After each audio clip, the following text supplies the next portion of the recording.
We're live, Christopher. All right, thanks, Chris. It's always the kickoff is always a little bit awkward, but that's fine. Happy Tuesday, everybody, and welcome to another episode of Learning Tech Talks, where we're exploring the possibilities of learning technology while cutting through the fluff and answering the questions you need to make the right decisions to build your digital learning ecosystem. Today, we are joined with my friends Todd Tauber, Daniel Abdo, and Effie Rangu to talk about Degreed. How are you doing this morning? Doing great. Just nod. You can say something. And those are the moments I said earlier where I was like, do I talk first? Do I wait? It's inevitable, don't worry. Yeah, so before we get into it, just real quick, if you can do a little bit of an intro on who you are so we know, so everybody watching knows who's on the show with us. And we'll go, let's go this direction first. So let's start with Effie and then we'll go down. Sure. Thank you, Christopher. Effie Rangu. I am the VP of Product Operations at Degreed. I'm based out of Miami, Florida. I should say that from a background perspective, I've been more of an L&D HR talent practitioner in the system space than not. So this is my first gig in the vendor space. I have been with Degreed for about a year and a half. One of the primary focus, I should say, of my job at Degreed is to make sure that I surface and bubble up the voice of the client and connect it to the voice of product. Okay, perfect. Great. Yeah, my name's Danny Abdo, VP of Solutions Engineering at Degreed. I'm based out of Palm Beach, Florida. Been with Degreed about 4.5 years. Prior to that, been in L&D for majority of my career, maybe 15 years. I came from Bank of America, where I led enterprise learning technology, and at Degreed, I've worn a number of hats. Led our implementation team, and now sort of sitting in between product engineering and our client services capabilities. Okay. Over to you, Todd. Hi, everybody. Todd Tauber. I am a Vice President of Product Marketing at that means that, like Effie, my job is a little bit about listening to the voice of the customer, but more importantly, it's helping to tell Degreed's story to the world and where the value is in Degreed, how Degreed is different than other solutions, and how we can fit into people's jobs and lives. I have been here for coming up on 4.5 years, and before this, I was at Bersin, Deloitte's human capital research practice, where I led the learning research practice for a few years. Okay, got it. So you all well, I guess so. Bersin, you kind of were on the sales or the other side of the fence, but you, Effie and Danny, you were both on the corporate side before you went to Degreed, yes? That's right. I could kind of count Bersin as the corporate side a little bit, I guess, Todd. All right, well, so one of the first questions, and this is one I actually get a lot in general, that I'm very interested in your take on this, because I have a perspective, but the emergence of the learning experience platform, right, no shortage of noise about LXPs. We're so excited about now everybody's saying they're an LXP. Because there's not necessarily a clear definition of what that means. And honestly, to some degree, depending on how you define it, you could call SharePoint an LXP, because you could be like, hey, you go experience your learning there. But it's not the same thing. And I know Degreed well. So I'm curious your take on when you talk about LXP, a learning experience platform, what does that actually mean? And I think one of the big burning questions that I get a lot is, how is it different than, say, an LMS or something like that? So that's a double-barreled question, and how you want to answer it. I'd love to hear your guys' take on that. Yeah, I can take a first crack at it. Yeah. I think the definition of a learning experience platform ought to start with the definition of a learning experience. And in Bersin's definition, that's formal training, it's informal learning, it's social learning, and it's experiential learning, right? There's other frameworks out there, but it's a comprehensive learning experience. I think people confuse user experience with learning experience, right? Just putting a shiny new coat of paint on an LMS or a content solution doesn't make it a experience platform. User experience is not someone's learning experience. So for me, that's, I think, fundamental to the definition. Okay. Yeah, and maybe how it's different from an LMS kind of reminds me of where we started when I was at Bank of America.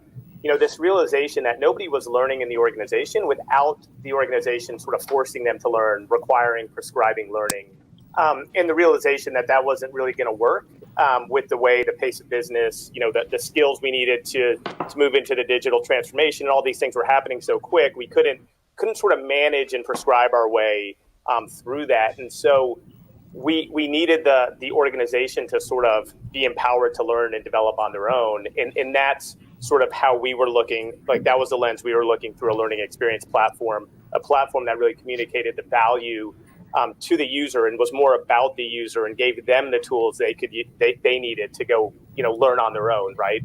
That was sort of how we defined the difference there. Okay. Yeah, and I would just add, sorry, Christopher. I was just about to add like a little bit of a perspective, like around the, I guess going beyond that whole like learning and education, it's formal education, it's classroom-based training. I mean, this is where the progression of the narrative and the mindset in L&D and organizations has sort of like brought us to this point where we are looking at learning experiences like these collective packages where each individual feels that they're unique and they're getting catered to, as opposed to the common denominator approach where we have, traditionally delivered like training en masse at scale, but not necessarily meeting the users where they are with that organizational context. Got it. Well, and so a follow-up question to that, and I'm directing it directly at you. Sorry, I need to look that way because that's where you are, Effie. But we were talking about this before we went live, right? We met in Chicago right when you were in the midst of implementing Degreed. So I'm curious, flipping back to that, and feel free, Todd and Danny, to add to it, but specific to that experience, you obviously made the decision to go with Degreed in that role you were at. What problems were you facing as an L&D leader that you said, hey, because I guarantee you had other learning tech out there. So you obviously made the decision to say, hey, we need another piece of tech to come in. Why? What was that process? That's a great question. Well, and Christopher, like it's funny, like we tend to have a little bit of a short-term memory how fast the world moves and where we were like 3 years ago, right? So when I joined Citi, and in my role in leading emerging technologies at the time, part of my job was really what you, Chris and Christopher, are doing here was the ability to differentiate like what was going on, the disruption and the sort of like energy that was happening in the learning technologies market, and trying to identify the right tool for the culture and the conversation that was taking place. So it wasn't about just bringing, a piece of tech and throwing it into the organization and the culture, but rather trying to meet the narrative of where that organization was. And we were in a much more innovative space. I mean, if you look at some of the presentations and podcasts from the Chief Learning Officer now, Cameron Hedrick, you'll hear how progressive they were and how the culture was moving away from this sort of like traditional notion of top-down cascade managing learning. I mean, the definition of a learning management system, and trying to go more broad into this whole notion of workplace learning mantra, 3 E's, education, experience, exposure, from a culture and a capability standpoint, but also from a technology, I would say from an infrastructure standpoint.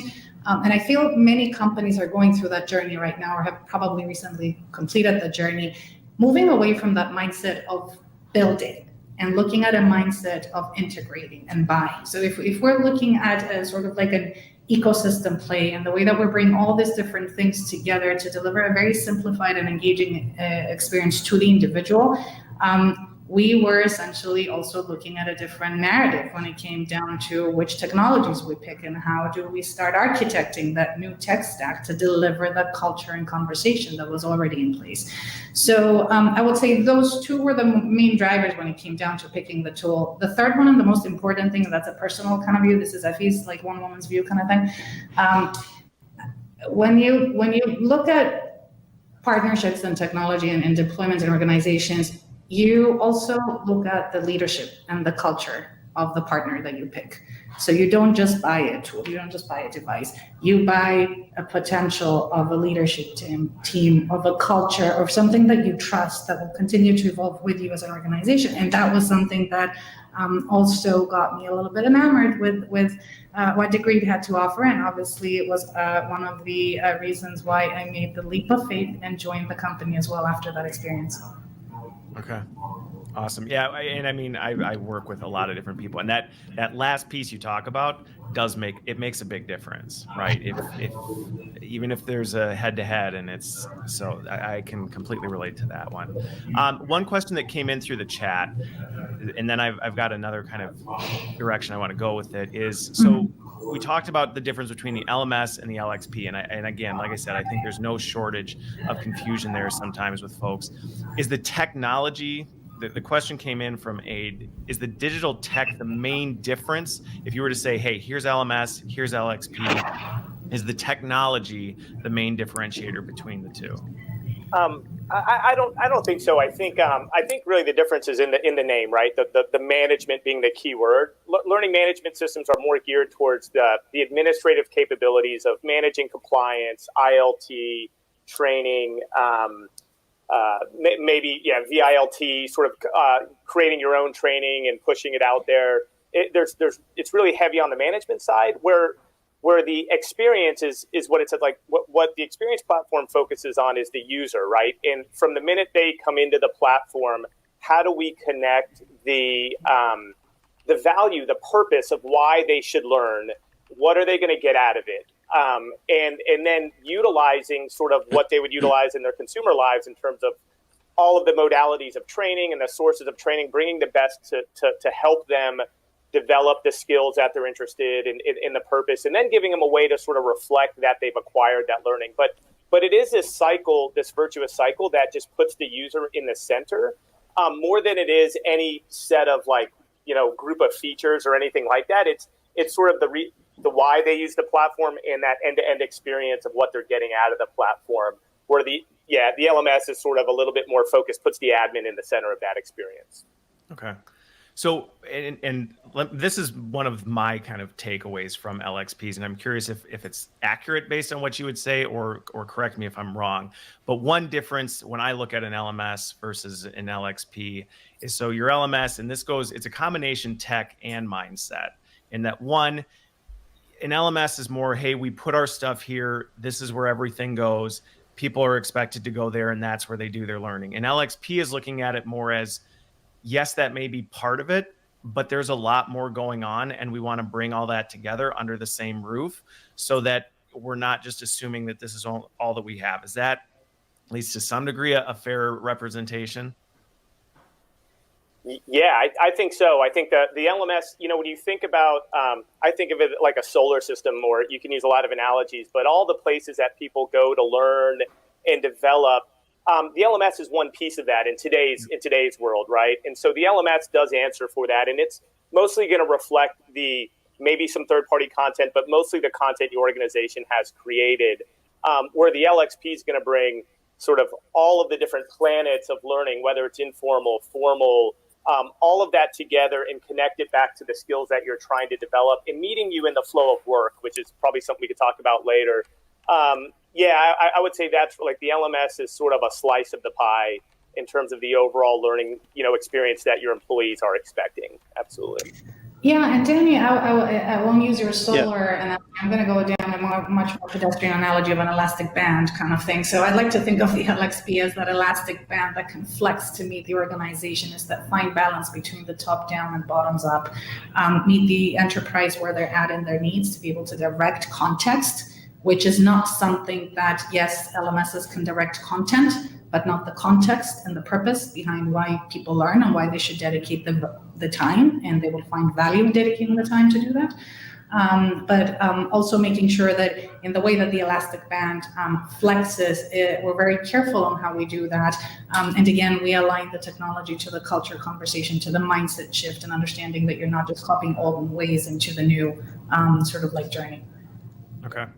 So, and a question came in, I want to ask that one, but while we're on this topic of kind of this elastic band, we've got solar system analogies going, right? I think that with that, bringing these other things all together, I know personally that's not always easy, because trying to hook this stuff together, and I think this is where one of the problems I've seen LXP solve is that. I'm curious, how does that work with Degreed in terms of plugging this in? Because that sounds right. It sounds really cool. Like, yeah, we bring all the learning kind of under one umbrella. Like, okay, but how does that actually work? Does it plug in? What does that look like from a tech standpoint? Yeah, sure. From a technology standpoint, and this is an area that, sort of foundational to sort of LXPs and specifically Degreed, right? Sort of a dedicated integration team for a number of years that goes out into the ecosystem. A lot of this comes from voice of customer, us doing our research. What are sort of the prominent sources of learning, the best sources of learning? Our integrations team can go out there and build these integrations, meaning we speak to these different sort of islands of learning. We index their catalogs, so we pull that through API, so we can surface all of the learning under one umbrella.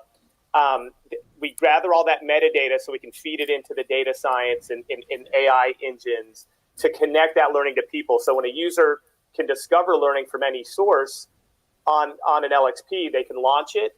And then that system speaks back to Degreed when they complete that learning, so we can bring together this universal transcript that reflects, any learning they've completed wherever it is. And so part of the equation is, one, us building those integrations against these sources. The other part is creating that ecosystem. Now we have other sources of learning that will build against our API and integrate into our ecosystem. And so over, the past 5 years, you can imagine, hundreds of systems. So when a client says, look, we really like this source of content, can you activate that in our ecosystem? Integration's already been built. We're able to turn it on, enable it for, the entire organization, small slices of the organization and that sort of thing. But being able to really make that easy for clients to enable. Can you give some examples, Danny? One thing I would add to that. Go ahead, Todd. Go ahead. Just go for it. No, go for it. What I was going to add is, it's not just about us plugging Degreed into stuff. It's us enabling individuals to collect and crowdsource learning from wherever it is that they're going. So we're empowering individuals to find into the work environment from wherever it is that they're working. It's not just one central for all learning. Okay. And I think that's a unique thing in our distinct difference. Our product. Yeah, and then to answer Chris's question, when you think about that content ecosystem in our content strategy, it's definitely it's not a one size fits all. It's the content could be coming from third-party integrations, which could be paid for vendors like your LinkedIn Learnings, your Safari books, your Get Abstract. Could be more from open source, content providers that provide freemium content. It could be generated from your users. It could, it's coming, we're paying attention to learning that users are consuming all over the ecosystem. And as we see learning that's trending, we can connect that back into our ecosystem. Plus informal learning from your organization that might not be coming from your LMS, might be coming from SharePoint, might be coming from, your internal video servers. It's really this sort of, complete, wherever the learning exists, if it's of value, we want to be able to hook into it in your ecosystem. Okay. Chris, you had a question. What was it? Danny answered the question. Yeah. Because I just think of, because I know all of the company he was referring to that can be pulled in. I just wanted for everyone listening on LinkedIn, they may not be as aware of the types of content and different partners that you can bring in. That's why I was asking that question as well. So, yeah. Well, and you hit on one thing and it sounds like this is part of the implementation when somebody partners with Degreed, is that integration. The integration team, I guess, is what you referred to them as, because I think I know I've run into this. It's easy to think, oh, this is what people are doing, or this is where people are getting their content from, and that may be coming from the Crystal Palace, and we really don't have a good perception of, okay, but where really are people learning? So that's part of the process then, is discovering really where is that learning happening, correct? Yeah, exactly. And I guess you're getting into like sort of the data side of it. So every interaction a user has, they're sort of, you kind of think about, this gets back to the difference between maybe an LMS as well and an LXP. Sort of the data point that they're really tracking is completion, right? It's a completion of a learning item. What we're capturing, like the data load that we're capturing is a lot more robust. So we're looking at exactly what source did they access it from? What was the modality? what was actually the topic, right? So we can understand the topics that it's related to, just to name a few. And so we're trying to capture all of that so we can feed those insights back into this dashboard. So, as an organization, you can make the right investments and you can understand, either where are the gaps or where should we be maybe investing more into in terms of topics, types of content, sources of content. That's all part of the data set that we feed back to the organization. Yeah, and Danny, I would say even like good products are the ones that meet people where they are in their behavior. So if I think about just going into the super tactical sort of like flow of being able to interact and portray content in your profile with your peers, with your colleagues, wherever that is coming from in your ecosphere, in your stratosphere of content sources and expertise, that workflow in a learning management system is much more controlled and most likely a lot more onerous. Has some layers of process, has some layers of governance. You probably, depending on the size of the organization, have an army of people who are managing this kind of workflows. You flip it over to the learning experience platform, and specifically what we do at Degreed, with one click, one thumb on a sort of like move on your device, you can actually engage in that workflow without necessarily having to interact with others, and being able to feel that you have the power in your hands to be able to just get to what you need to really meaningfully spread that knowledge, get to the content, get to the experts, and then just get on with your day. So the ability to like have that very simple workflow helps generate the engagement that we need to then go after all the type of things that Danny just spoke to, and the digital footprint that can then lead us to much more meaningful conversations on the talent and the learning side. Okay. And that actually flows into a question that came through the chat. I was thinking John, the same thing. which was, right, we're talking about these learning pathways and these skills and pulling all this stuff together. And traditionally, in maybe a different type of system, or maybe the legacy way of doing it was, right, corporate Crystal Palace, we define these competencies, these skills, and then we push that down and hope that we got it relatively accurate. What you're talking about is a little more of the organic, figuring out what's actually happening. How does Degreed then balance that? Because there's kind of a need to balance both the informal and formal. Yeah, how does that's it right. decide what needs to be learned or what levels things need to be aimed at?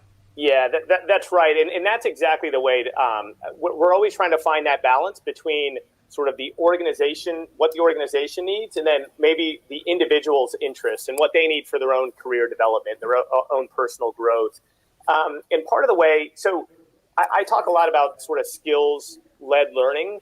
The idea that, you sort of lead with the skill that you want first, and then allow the LXP to go find the best learning across all these sources and tell you how to develop that skill. So really it becomes a question of where do the skills come? How do users discover, the skills that they would want to develop? And so we, through integration and through these different venues, we allow that information to feed from a lot of venues. So the organization does have the opportunity to sort of push down the skills that they think are relevant for specific roles or for specific audiences. We can give, based on the users, their journey and what skills they've been developing in the past and their interests. We're able to recommend skills that they should be learning next. They can get a view into what other people like them are developing in the platform. And then managers play a big role. I think they're often overlooked because they provide good insight on sort of directing maybe the skills that employees should develop. And so we start there and let these skills sort of surface in front of the user. And then they sort of drive the last mile of selecting those skills. And then, then the learning kind of fills in underneath. Sort of like kind of walking through that experience, that journey a little bit in that response. Okay.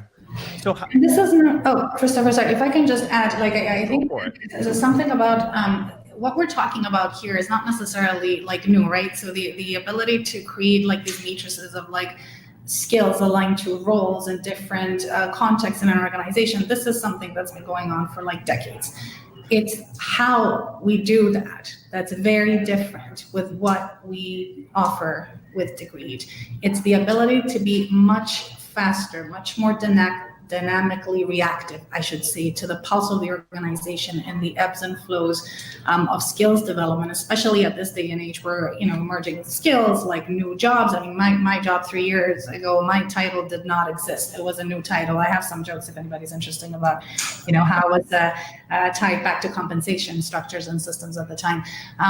But like this is the reality of the world that we live in, right? And there's all these new jobs, and the makeup of the puzzle of the new jobs that need some sort of context and definition, and the ability sometimes to dynamically surface that as it's happening is where we're differentiating ourselves, and I think where we can become a lot more efficient to organizations and functions, but also to individuals in the way that this is managed and surfaced, and individuals can transact with their profile around that in Degreed. Okay.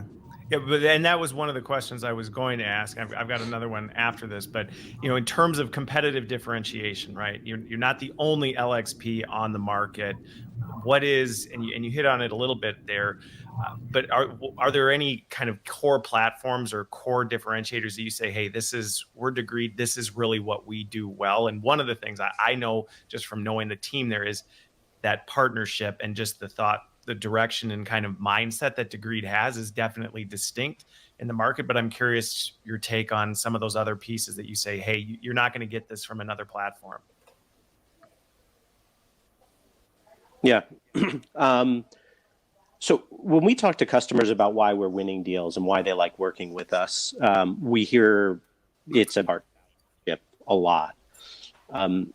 What we're talking about here is not learning in the, and that has implications at both the individual level and at the organizational level, right? For L&D teams themselves.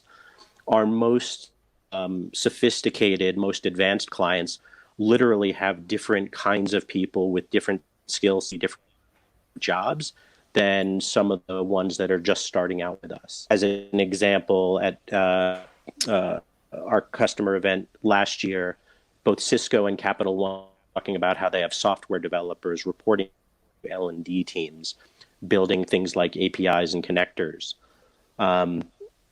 That's not something you see at other companies. Danny, when he was at Bank of America, and they still have people doing this job, had the role of product manager. So there's real transformation that has to happen along with implementations. It's not being driven by us. We're an enabler of that. But what we hear and see over and over again is the clients that are most engaged with us want to go through that transformational process. They want to do things fundamentally differently. And it's like Danny said earlier, it's less about managing learning for people and more about enabling managers to drive more of the development process for themselves and for each other. And that has big on the sort of value chain of delivering learning as a service, right? So we have services, everything from innovations and implementation through long-term marketing and adoption services. We workshops to help upskill our clients' teams. We put together community activities, each other. There's a whole lot more to Degreed than just software. We really are building, I think, a community and a movement. Yeah, and I would maybe add, then when you get into like the technology, right? I hate to give like feature sort of comparisons and things like that. It's the tech talk, so yeah, it's exactly, their place to do it. We can't avoid this. All right, let's go tech. So I think you do hear a lot about machine learning and AI, right? Like I think that's been sort of a buzzword. Yes. What makes that different, right? I think there's two things that I would say that makes that different. It's most of these algorithms around AI and machine learning are people are using the same algorithms. What makes the difference, I think, is the data model and the data density. The way that we built our data science, it is based on the relationship of skills and learning, right? Which is different than just learning. So what I mean by that, maybe an example, a lot of the data science we see would be more akin to Netflix, right? They're optimizing for people to click on learning based on previous learning that they've done, right? So we've seen in the past that Yeah, right? exactly. Exactly. And so you're not really moving the individual forward. You're just saying, hey, you took this learning. You might like this learning. We're more optimized on you've taken this learning, so you should take this next to sort of further this, or you may be interested in this other related skill. And so our data set sort of being built on a skills graph, a learning graph where we've aggregated all this content and the relationship between the two allows us to do a lot more meaningful things, getting into with enough data leveling, right? There's a big difference between being a beginner data scientist, an advanced, an expert. The content should sort of flow accordingly. So I think data science is an area we just have approached fundamentally differently. I think like our content marketplace, the diversity of that marketplace, we've always been completely agnostic. So we allow clients to plug in, anything into that ecosystem that they can find value into, and literally have hundreds and thousands of sources that we're able to bring to bear. So I think that marketplace is quite different. Even something as simple that's not even really a feature, but the premise that the user has ownership of their profile and degree. We found this, I know, at my old organization, and a lot of organizations found like this was a really powerful way to get people to engage in the platform. The idea that they sort of own this profile and all of the development they're doing and the skills that they're acquiring, they can take with them, right? They've got a sense of ownership. It compels them to engage a little bit more.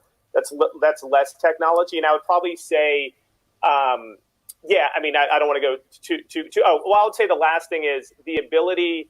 We have a pretty robust mechanism that allows people after they've done all this learning to then measure and sort of assess that they've acquired a skill and then to signal that they have the skill. I think that's a bit unique. So it's one, understanding the skills you want to develop, helping you learn those skills, but then at the end, what do you actually have to show for it? The ability to signal that's a big piece. I think that's different in that journey. That was tremendously, and for me personally, right, one of the things that stood out when you talked about the machine learning piece with it is this whole kind of edutainment thing. Wow, it's weird being on full screen like that, Ivan. That's for you off guard there, Chris. Yeah, it threw me for a loop. I'm actually choking on that. Is the fact that I've always, it's not always been clear in the way you describe that. Help me better understand. You talk a lot about, how you're focused on skill development, and the way you explain the way the machine learning is not just saying, hey, you like TED Talks, here's another TED Talk. You found this interesting, here's something else. It's more focused on, hey, here's something you're developing in, here's how you can develop that further, or here's something that's transferable that you may be able to do, if that's an accurate representation. To me, that is a distinct difference. You hit the nail on the head, and I do think, go ahead, Todd. I was just, so Danny and I liked a lot. I think people like to use the Netflix. We think Amazon, or at least I think Amazon is a more appropriate analogy here. When Amazon used to only sell books and you would buy a book every once in a while, Amazon only knew what books you liked, and they only knew how to reach you through books, right? So every once in a while, if you were getting like a weekly recommendation, they might hit on something that you cared about. You can buy pretty much everything on Amazon and sell thing. They've got a much more consistent patterns of behavior, not just the books you buy, but everything that you buy, right? Or at least everything that you buy through Amazon, and that's not all coming from Amazon, by the way. And they've got a much more sort of fine of your personal behavior.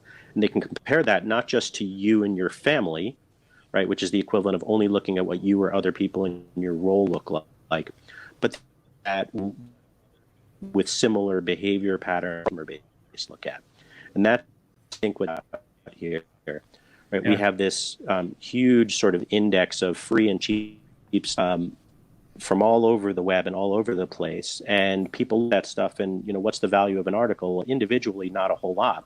But the value of that diversity is the ability to connect with people and to feed their curiosity in small, large ways, much more consistently. Only in front of people, or only recommending courses to them.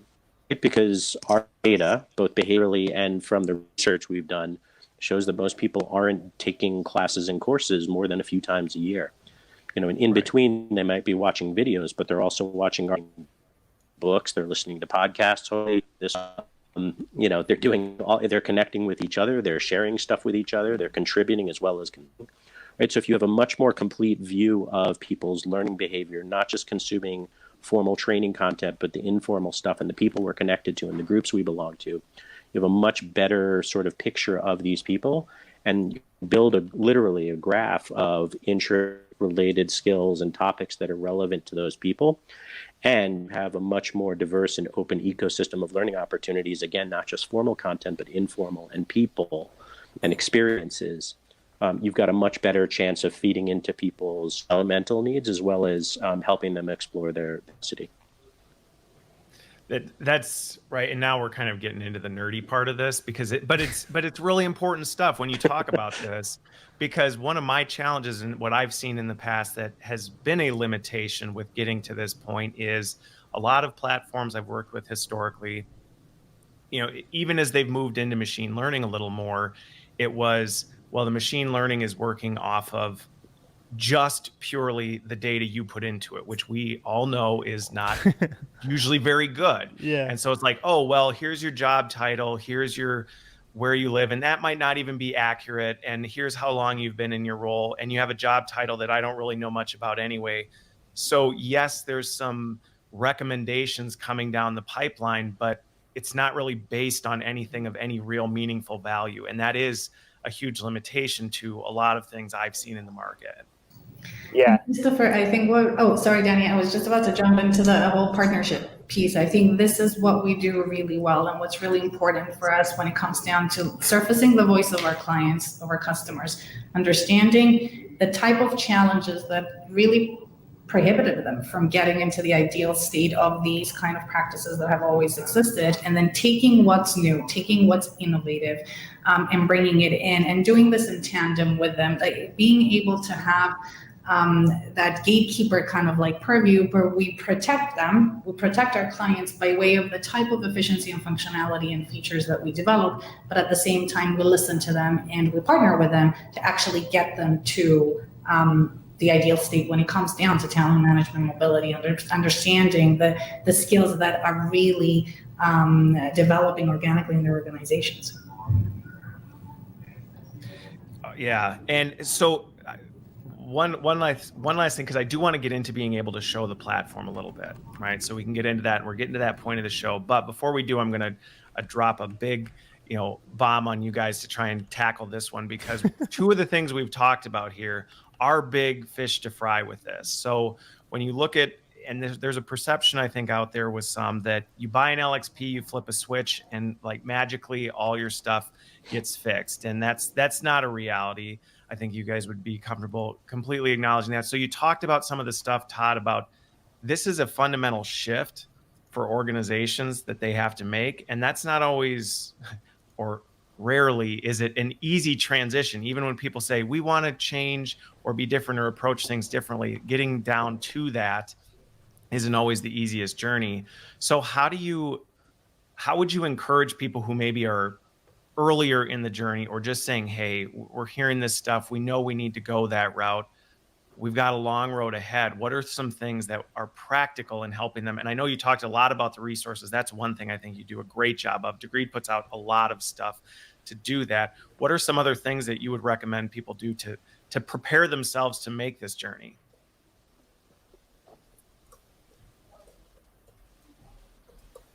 That could take the rest of the show, I'm guessing, but I know, like not all at once kind of thing. So I would say, just building on this mindset shift perspective, I think there's the whole operating system of a company, right? Not the technology, but the operating system that is a company when it comes down to its infrastructure, this tooling, technology, the processes and the governance, but then also the understanding of where the culture needs to be a little bit more bold and a little bit more open as it relates to implementing these type of tools. So again, just going back to, learning management system, we're used to managing these kind of things. We manage change, we manage learning. And then you move into this world of a learning experience and you realize that it's less about managing the learning and it's more about almost like taking a role of this urban architect, a digital urban architect of culture. And if that mindset is there, then the way that the conversation flows when it comes down to creating process and governance and plugging and playing this ecosystem and tech stack in there, it becomes a little bit less daunting.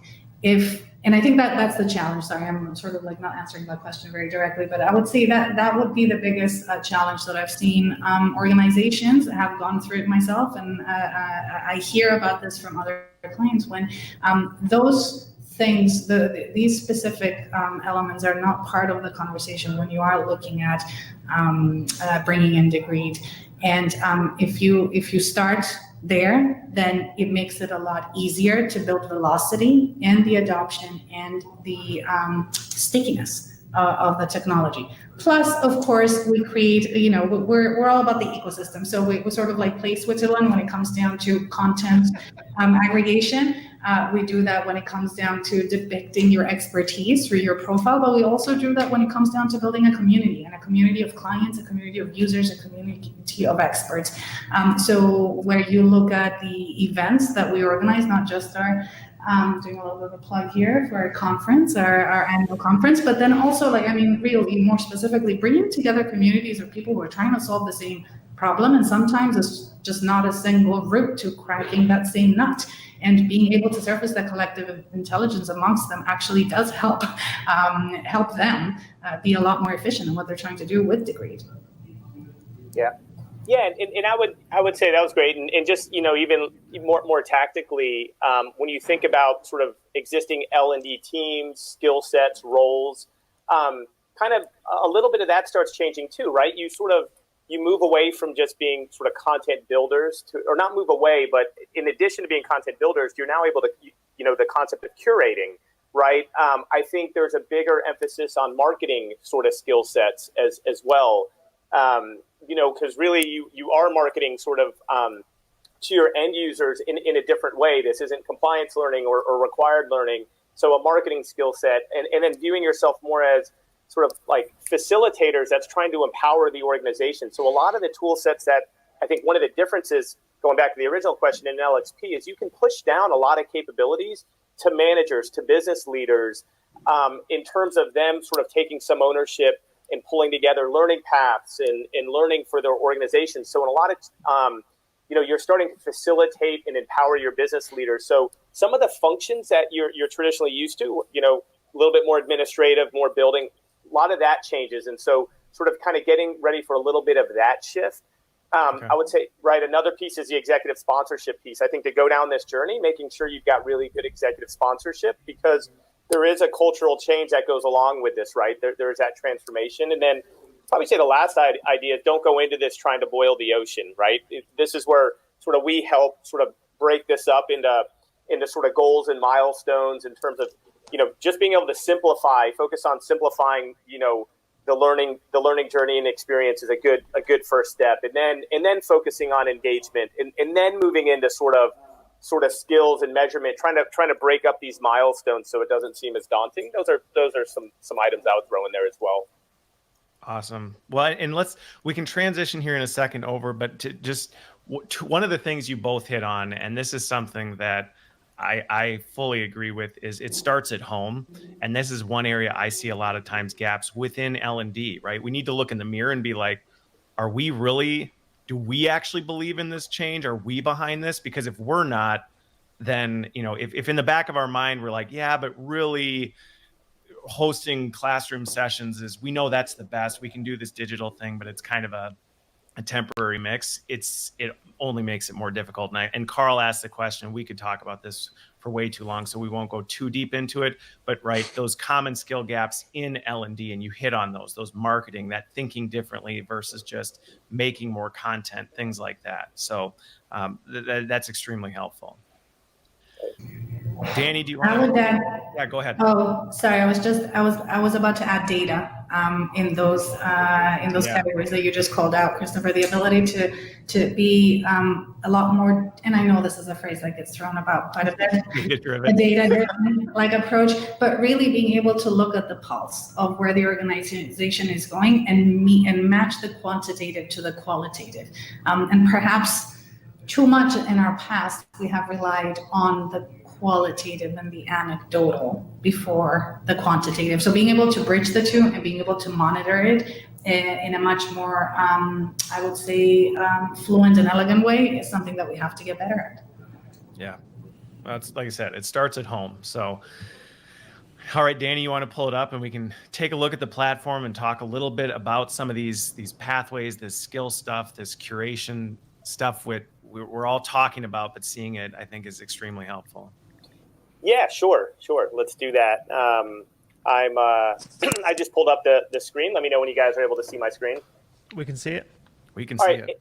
Yeah, and so I'm not, obviously we don't have time to do a full demo or anything like that, so I'll try to pick some points to sort of illustrate some of the concepts we talked about. And this is sort of an onboarding experience that can be, some organizations will enable it, some organizations already have all this data on their users, so they don't need to and they can skip it. But I think it sort of illustrates sort of this skills-led learning concept, right?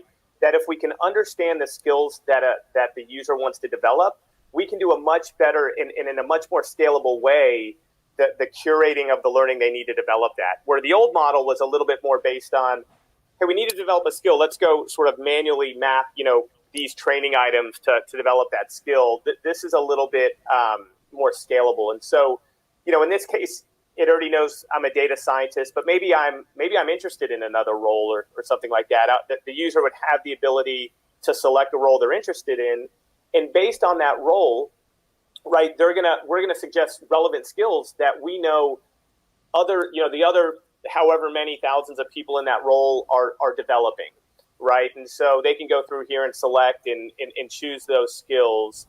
And then before you go on, one question real quick, sorry to cut into it, Sure. but those roles, is that purely, because you're obviously pulling data and kind of curating, okay, hey, here's skills for this role. Is that purely roles that are in your organization, or is that also kind of pulling from, hey, these are general roles? I'm just curious. Well, the organization gets to decide, if they want to use what I would say is the most common is a hybrid. So we would mix some of their skills in users based off of some, because what we're finding, a lot of organizations don't really know the exact sort of roles and skills. And so that's where we're actually providing some help and value. We can say, look, other organizations like you, here are the roles that they're using. Here are the skills that people are developing for those roles. So it's typically ends up being like a hybrid, some of their data, some of our data, to do that. And then, one of the things is getting them to actually give us a level so we know, because this is where we can baseline. One, we start to understand, how do people perceive and we can feed this data back to the organization. How do they perceive their level in these roles? But more importantly, or in these skills, then we know what target skill they need to set, and then we can start targeting content to help bridge that gap at the appropriate levels.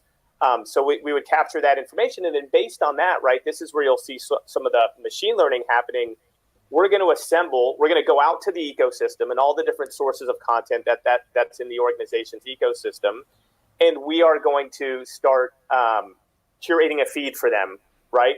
And done well, when you think about the overall experience a user has, right, there's sort of three ways they're going to interact. They're either going to search for something like that they're looking for.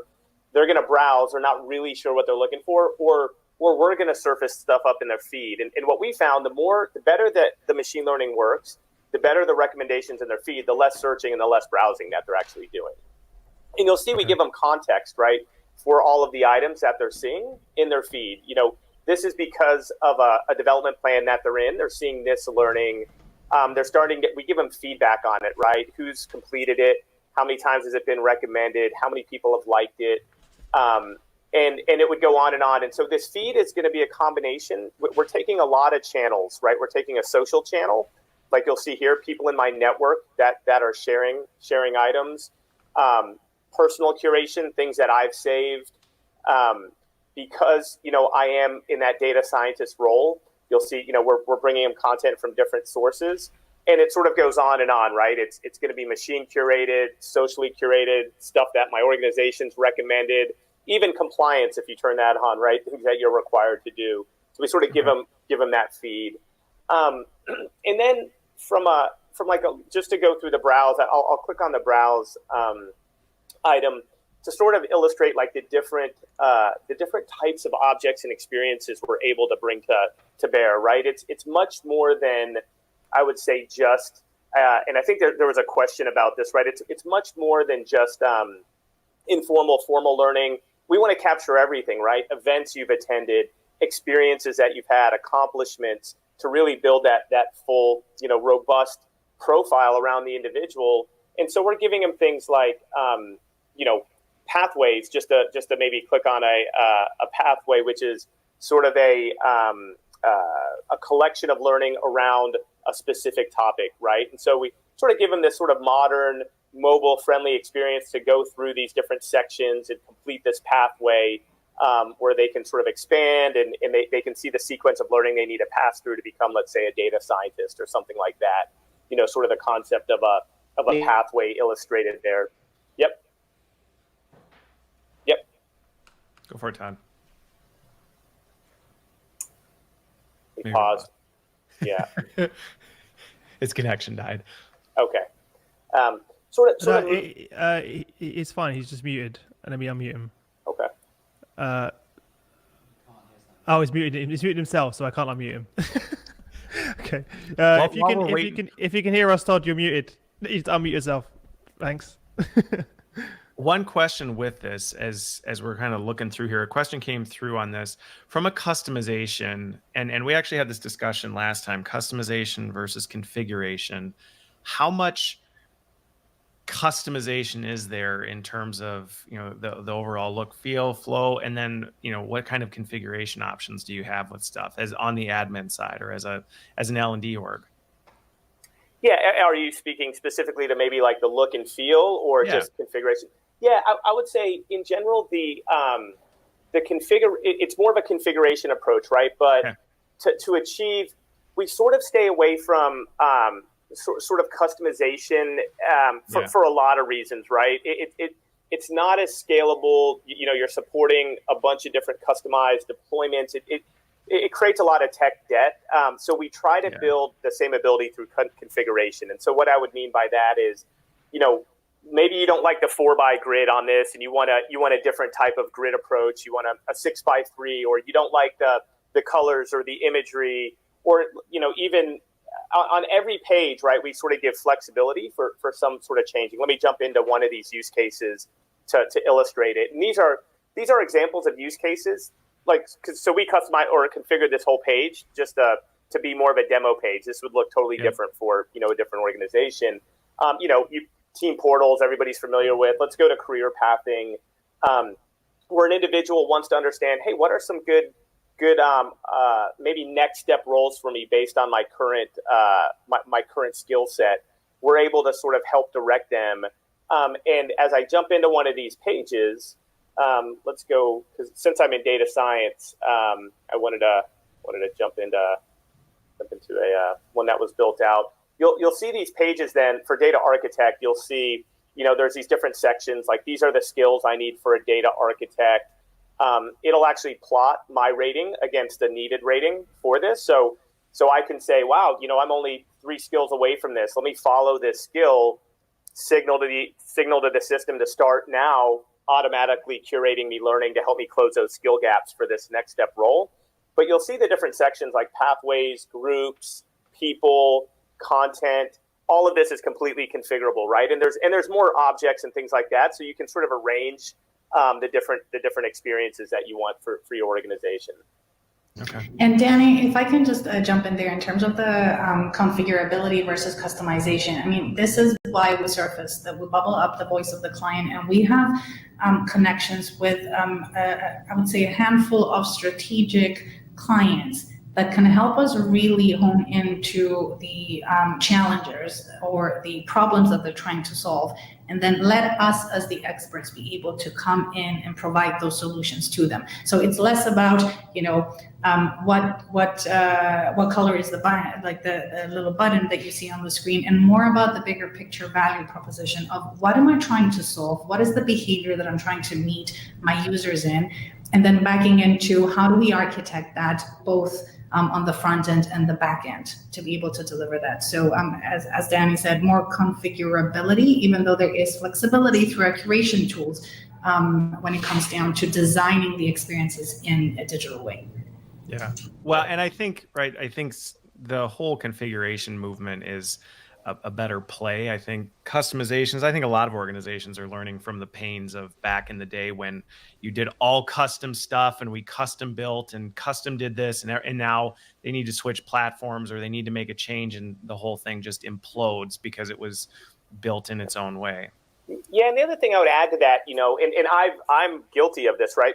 Coming from L&D, I would think, hey, this would be a great customization. This would be a great way to change the platform. But I wasn't sort of the expert there. And so what I think Degree does a great job of is using data to back up a lot of sort of the design decisions and that sort of thing, right? To say, look, like we've done the A/B testing.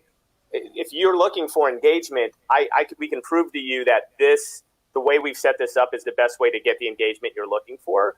And so we do, we obsess over that because that's one of the sort of cornerstones is employees have to want to use it, that the engagement has to be high. And so we use a lot of data to back up those decisions so everybody can sort of see the thought process and the results that have gone through the design choices as well. Okay. Yeah, I mean, with customization, it's you get into that battle of, right, everybody's got an opinion and it's not always a good one. So that's helpful. Yeah, I would say it's the anti sort of experience approach because you end up with a Frankenstein, right? What you end up with is a lot of features, but not an experience that feels very connected and fluid for the end user. So it really goes against sort of the creating an experience for the end user when you have these sort of one-off customizations that are built into it. But yeah, I think we sort of agree on sort of to bring that argument full circle. That doing those kinds of customizations might be the right thing for the organization, but it is not necessarily the right thing for a large group of employees. They need the familiarity, they need consistency, and it just isn't important to people, right? I'd much rather have relevant stuff in my feed than pretty with my company's logo on. Yeah. I know we're sort of up on time. Maybe I'll show one thing that illustrates something that we spoke a lot about. I have one question too on that, but go ahead and do this real quick. Okay.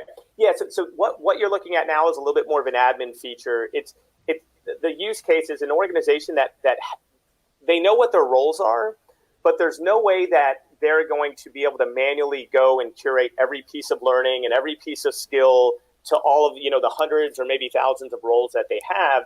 This is one way we've taken that and made it scalable, right, using machine learning and AI. So the only information I'm giving Degreed at this point is the role name. And obviously this can be automatically fed in from other systems. I'm just showing it from the UI perspective. Now I can check auto-populate. And when I create the plan, what's going to happen, Degreed is going to take that role and it's going to go look across all of the data we have related to that role and all of the information we have about the content in your ecosystem, and it's going to start recommending based on that, right? So it's doing that on behalf of the organization, and so you'll see it'll start populating all of these different areas with actual content, or at least it was, and then it went away. I might have clicked on. I was going to say all the admins just cheered, right? Everybody on the administrative side of things just went, because I mean, right? That's something that historically we've all wanted to get to, but just the sheer time and effort going into it's brutal. That's exactly what it is, and I actually erased it by denying those suggestions. But yeah, all of these would automatically be populated. And you're exactly right. It's not a new concept. It's just these things haven't been scalable in the past, right? So we're using technology to make those types of things scalable. Well, technology, I should say, human and machine coming together. So you still need to empower the human, you still need to empower the organization, but we're making the machine side of the equation a lot more efficient and a lot more relevant. It goes back to that whole people fearing the machines. It's like, no, it's just taking rid of that tactical stuff you just couldn't get to. So Yeah, the 60-70%, right? So last question, and then we'll close. I told you we were going to get to the end and be like, well, wow, we could just keep going with this. But the skills piece, right? You talk a lot about the skills, and you showed, people can self-rate, which I'm sure, you're dealing with that whole Dunning-Kruger. I think I'm amazing at some of this stuff. How is Degreed helping truly assess people's skills and their ability to do things, not just I think I'm good at this, or I watched a lot of videos on this, but maybe I really don't know how to do it at all because I haven't actually done it. How does it balance that? Yeah, great question. So to your point, we could probably spend a whole nother sort of meeting just on this topic. It goes pretty deep, but our skill sort of assessments, they're outcome based, not knowledge based. So when we're going through the assessment, we're not necessarily testing for knowledge. Some of the techniques we're using on it, it's a very scientific method. But we're looking at sort of social validation as an example. We're looking for proof, right? If somebody's saying that we're having them either write or upload evidence, I should say evidence-based, that they've demonstrated the skill. We're doing sort of comparative judgment against other individuals that say that they're also in that skill. I think there's maybe 7 to 9 different sort of scientific instruments that we're using to actually make good judgment on that outcome-based assessment, not basing it on learning at all to a certain degree, right? The learning is just the signal that we know. We monitor, right? We can say, hey, this person's taken 30 learning items related to this skill, and then we can facilitate and say, hey, would you like to go and measure yourself to see if you've actually upskilled in it? And then we put them through that skill assessment process. Okay. That's extremely helpful because I think, right, that's a big piece of it around skills. So understanding, right, there's more to it than just somebody says, I think I'm good, and my manager says I'm good, so therefore I'm a 10. Absolutely. Absolutely. But that's still a good data point. But it's yeah. not a bad one, but if that's the only data point you're pulling from, it's certainly incomplete. Agreed. Absolutely. Okay. Well, we're over time, like we always seem to be. As always. As always, we could probably have you back again and maybe just focus on the skill assessment piece next time or something like that. But this has been fantastic. Todd, I know you're like traveling. We've got Effie and Danny over here, and I really appreciate you guys making the time to be here and talk more about Degreed. So thanks for that. And any other closing kind of thoughts, comments before we go? Yeah, I would say, this is Effie. I would say, would love to come back and talk to you in a few months' time, or maybe a couple of quarters' time, about the evolution of this. This world that we're sort of like living in Degreed doesn't stand still, and we're constantly evolving, but we're also constantly evolving the examples and the use cases of the application with our clients. So would love to come back and talk to you about what that looks like in a few months' time. Yeah, well, and the technology, even myself, I've seen it evolve over the years. So the opportunity to say, hey, here's where it's going, things like that. And something that I think a lot of people may not know, this is how I got to know Degreed well. You can go sign up for Degreed just on Degreed.com and actually experience the platform yourself without necessarily even having to do all that if you want to know more about it. So I know that was extremely helpful for me to see how it all worked. Yeah. And on that point, by the way, there are loads of people asking questions for you guys in the LinkedIn comment section that we didn't get to. So if when you guys do get some time, Effie, Danny, Todd, there's a lot of questions from people in LinkedIn that we didn't manage to get to. So definitely take a look there. Because we only had an hour. And also, is there where's the best way for everyone listening to follow up, get in touch with you guys? What's the best way for them to reach out with you if they want to learn more? I'll go ahead and put my email out there, right? It's pretty easy. Danny@degreed.com. More than happy to chat with you. Yeah, same. Effie. Yeah, well, also, Degreed.com. Go ahead, Todd. Same format for me, Todd, at Degreed.com. Also, we'll make an effort to get back to everybody who asked questions today or tomorrow. But obviously, everybody can find us on LinkedIn as well because you guys found us. So We did. What happens when there's more than one Danny, Effie, or Todd working at Degree? I was thinking the same thing. They got Danny lucky with won? that. Like, yeah, you guys got lucky. We only hire one. That's That's it. That's one of the criteria We're for done, working here. yeah. Sorry, we don't have any more. We don't have any more Danny slots open. Yeah, That's and awesome. thanks everyone for joining us. We appreciate you tuning in today on LinkedIn and taking the time out. Please like, comment, and share as always. We want to share this knowledge and experience with as many people as possible. So please take a second to share the post. Also, if you're not already subscribed, we've actually added a link in the description for you guys to subscribe to the podcast as well. And I'll also include links to Degree's website and any resources they have over there to make life easier for everyone as well. Anything else, Christopher, before we wrap up? Nope, that's it. We'll be back next week, same time. So we'll see everybody then. Keep an eye on the Learning Tech Talks page to see who's coming and what's on the horizon. Cool. See you later, guys. Thanks for joining us. Appreciate it. Brilliant. Thank you, See ya. Christopher. Bye. Bye-bye. thank you for having us. Bye.